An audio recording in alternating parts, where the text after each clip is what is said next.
Hola, buenos días. Mi nombre es Carlos Arturo Ramos Medina, estudiante del segundo cuatrimestre de la licenciatura en Derecho, y este es un video realizado para la asignatura de Derecho Romano en el tema 3.3, condición de los esclavos.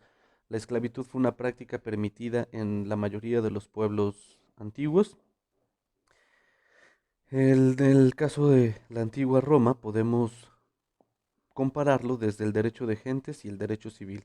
El derecho de gentes tenía su fuente en la cautividad, se consideraba contraria a la naturaleza. En el derecho civil tenía su fuente como una pena. En el Corpus Iuris Civile de Justiniano se afirma el esclavo nace o se hace. Formas de hacerse esclavo, derivado de la guerra, como prisionero de la misma, de nacimiento, por los delitos cometidos, por el comercio, cuando había una insolvencia, por la autoridad paterna, del tráfico de esclavos, del abandono del hijo, del plagio y la piratería. ¿Qué diferencias hay entre el esclavo y el amo? El esclavo era jurídicamente una cosa sometido a la potestad, dominica potestas, reconocida naturaleza humana, reconocimiento de ciertos derechos, como el contuberium, cognatio, serviles, honras funerarias, sepultura religiosa. Al amo se le prohibía arrojar al esclavo a las fieras, no abandonar al esclavo por enfermedad o vejez, no matar esclavos bajo pena de homicidio. El amo cruel debía vender a su esclavo. Las fuentes de la esclavitud.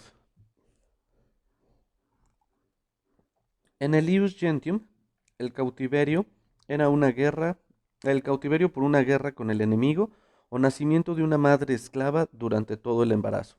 En el ius civile, según la ley de las 12 tablas, no inscripción en el censo, no pago de impuestos, no alistarse en el ejército, comisión del delito de robo infraganti por deudas de carácter civil. Según el derecho posclásico, hombre libre que se dejaba vender como esclavo, liberto ingrato, mujer libre que tuviese sexo con un esclavo ajeno sin autorización del dueño, el condenado a trabajar en las minas o ser arrojado a las fieras. Condición jurídica del esclavo en comparación con los derechos del patrón. La condición jurídica del esclavo no es considerado una cosa, res mancipi, no puede contraer matrimonio, excluido de derechos patrimoniales. Los derechos del patrón: tiene derechos sobre la vida y muerte del esclavo, puede entregar al esclavo al perjudicado por un acto de aquel. ¿Cuáles eran las limitaciones del derecho del patrón? La lex patrona tenía que solicitar un permiso para arrojar al esclavo a las fieras. En el edicto de Claudio establecía no al abandono por vejez o por enfermedad. Y en el edicto domiciano, pena por castración. La extinción de la esclavitud.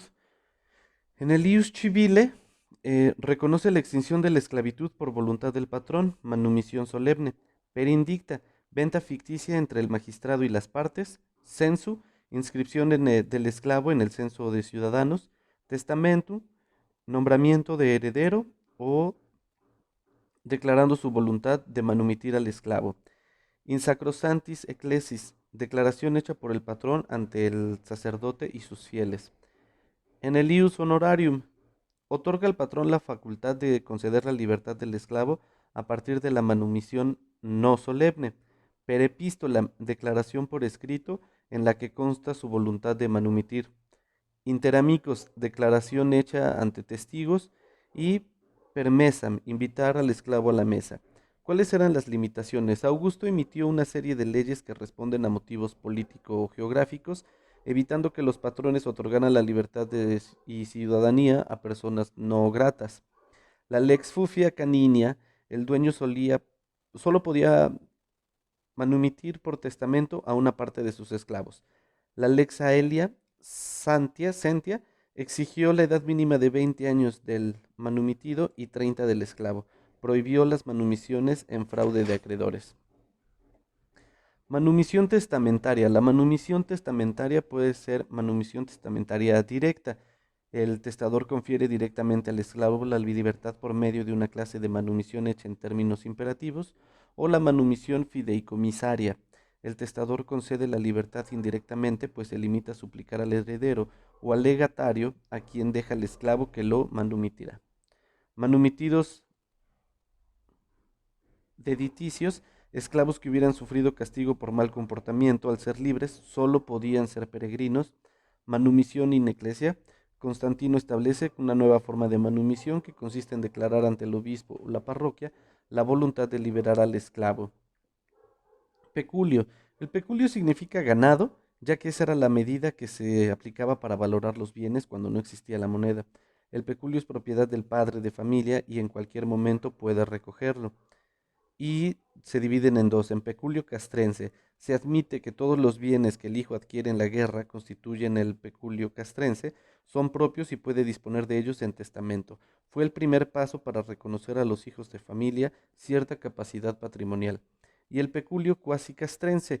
Constantino estableció que los bienes que se ganaran los hijos por su servicio como funcionarios públicos o como clérigos tendrían el mismo tratamiento que los del peculio castrense. Eso es todo. Buenas tardes. Hasta luego.